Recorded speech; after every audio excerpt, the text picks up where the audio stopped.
আল্লাহ সুবহানাহু ওয়া তাআলার ভালোবাসার যে সকল আলামতের কথা নবী আলাইহিস সালামের হাদিসে এসছে, তার মধ্য থেকে আমরা 4টি আলামতের কথা আজকে উল্লেখ করবো ইনশাআল্লাহ বিইذনিল্লাহ।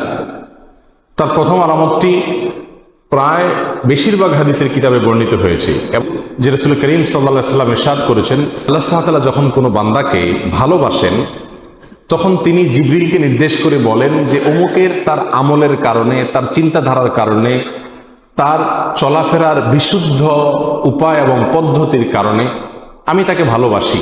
আল্লাহ সুবহানাহু ওয়া তাআলা ভালোবাসাকে তখন জানিয়ে দেন, তখন তিনি জিবরিলকে নির্দেশ করেন তুমিও তাকে ভালোবাসো। তখন জিবরিল আসমানে ঘোষণা দেন যে আল্লাহ অমুককে ভালোবেসেছেন, তাই আল্লাহ নির্দেশ করেছেন ভালোবাসার, তোমরাও তাকে ভালোবাসো। আসমানওয়ালারা অর্থাৎ ফেরেশতারা সকলে তার প্রতি ভালোবাসা প্রকাশ করেন। তখন আল্লাহ সুবহানাহু ওয়া তাআলা স্বয়ংক্রিয়ভাবে পৃথিবীতে যারা বসবাস করে তাদের অন্তরে ওই ব্যক্তির প্রতি ভালোবাসা সৃষ্টি করে দেন। বর্ণাকারী বলেন, আর যদি কাউকে আল্লাহ সুবহানাহু ওয়া তাআলা ঘৃণা করেন, অপছন্দ করেন, একইভাবে অর্থাৎ জিবরিলকে ডেকে বলেন আল্লাহ সুবহানাহু ওয়া তাআলা আমি অমুককে তার কর্মের কারণে তাকে আমি অপছন্দ করি, তুমি অপছন্দ করো। আসমানওয়ালারা অপছন্দ করে, তারপরে জমিনওয়ালা বা পৃথিবীবাসীও তাকে অপছন্দ করতে থাকে। এই হাদিস থেকে বোঝা গেল আল্লাহ সুবহানাহু ওয়া তাআলা যখন কাউকে ভালোবাসেন তার একটা আলামত হলো যে পৃথিবীতে বেশিরভাগ মানুষ বা সচরাচর তাকে যারা চিনে জানে তাদের সকলের ভালোবাসা তার প্রতি আল্লাহ সুবহানাহু ওয়া তাআলা সৃষ্টি করে দেন। নাম্বার 2, আল্লাহ সুবহানাহু ওয়া তাআলা যখন কোনো মানুষকে ভালোবাসেন, কাউকে পছন্দ করেন, সেটা আমরা কিভাবে বুঝবো? তার দ্বিতীয় আলামত হলো আল্লাহ যাকে ভালোবাসেন তাকে বিপদ আপদ দেন, তাকে মুসিবত দেন, তাকে কষ্ট দেন। এটা হলো একটা আলামত যে আল্লাহ সুবহানাহু ওয়া তাআলা ওই লোকটাকে ভালোবাসেন। এ বিষয়ে সুনানে তিরমিজির এক হাদিসে আসছে, রাসূল আকরাম সাল্লাল্লাহু আলাইহি ওয়াসাল্লাম ইরশাদ করেছেন, ওয়া ইন্নাল্লাহা ইযা আহাব্বা কওমান ইবতালাহুম, আর যখন আল্লাহ সুবহানাহু ওয়া তাআলা কোনো মানুষকে, কোনো জাতিকে ভালোবাসেন তখন তাদের পরীক্ষা নেন, তাদেরকে মুসিবত দেন, কষ্ট দেন, রোগে শোকে অসুবিধায় ফেলে নানাভাবে আল্লাহ সুবহানাহু ওয়া তাআলা তাদেরকে পরীক্ষা করেন।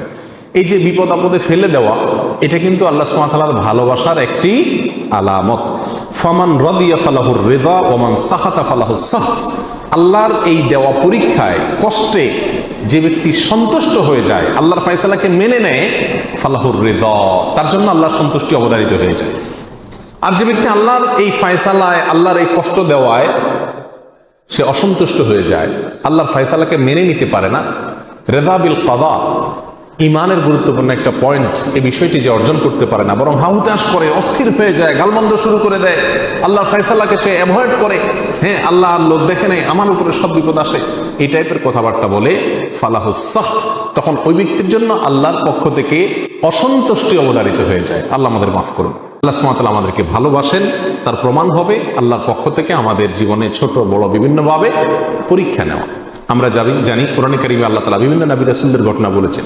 এর ভিতরে সবচেয়ে বেশি কঠিন পরীক্ষা যার জীবনে আসছে তিনি কোন নবী ছিলেন? ইব্রাহিম আলাইহিস সালাম। ইব্রাহিম আলাইহিস সালাম সম্পর্কে আল্লাহ সুবহানাহু ওয়া তাআলা কোরআনে কারিমে একাধিক জায়গায় বলেছেন কি কি পরীক্ষা নিয়েছেন। ওয়া ইয বিতালা ইব্রাহিম, যখন আল্লাহ সুবহানাহু ওয়া তাআলা ইব্রাহিমের পরীক্ষা নিয়েছেন, ইব্রাহিমের পরীক্ষা আল্লাহ তাআলা নিয়েছেন। কেন ইব্রাহিমের পরীক্ষা নিয়েছেন? আল্লাহ তো ফেরাউনের পরীক্ষা নেন নাই, আল্লাহ তো বলেন না আল্লাহ নমরুদের পরীক্ষা নিয়েছেন, আল্লাহ এটা বলেন নাই কোরআনে কোথাও যে আল্লাহ আবু জাহালের পরীক্ষা নিয়েছেন, আবু লাহাবের পরীক্ষা নিয়েছেন। তারা তো স্টুডেন্টই না, তারা তো আল্লাহর বান্দাই না, নেককার বান্দাই না, মুমিন বান্দাই না, যার কারণে তাদের পরীক্ষা নেওয়ার প্রশ্ন নাই। যার জীবনে বিপদ আছে, ইমানদার যদি হয়ে থাকে, তাহলে বুঝতে হবে সে আল্লাহর কাছে কোনো না কোনো কারণে প্রিয় হয়েছেন, আল্লাহ তাকে পরীক্ষা করছেন, বিধায় অস্থির এবং ব্যাকুল হওয়া যাবে না। আল্লাহ তাআলা আমাদের তৌফিক দান করুন।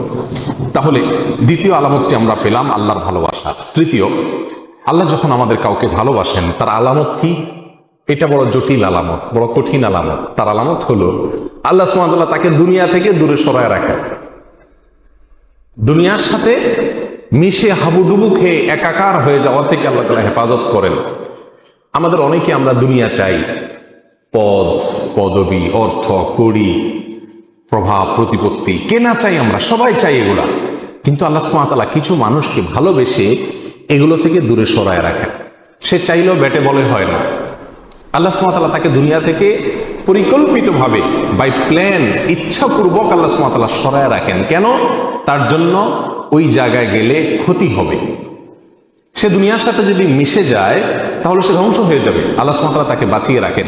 এই প্রসঙ্গে সহিহ ইবনে হিব্বান, মুস্তাদরাক হাকিম, সুনানে তিরমিজি, অনেকগুলো হাদিসের কিতাবে হাদিসটি বর্ণিত হয়েছে। রাসূল আকরাম সাল্লাল্লাহু আলাইহি ওয়াসাল্লাম বলেছেন, ইন্নাল্লাহা ইযা আহাব্বা আবদান হামাহু দুনিয়া কামা ইয়াহমি আহাদুকুম মারিদাহু আল মা লিয়াশফিয়া।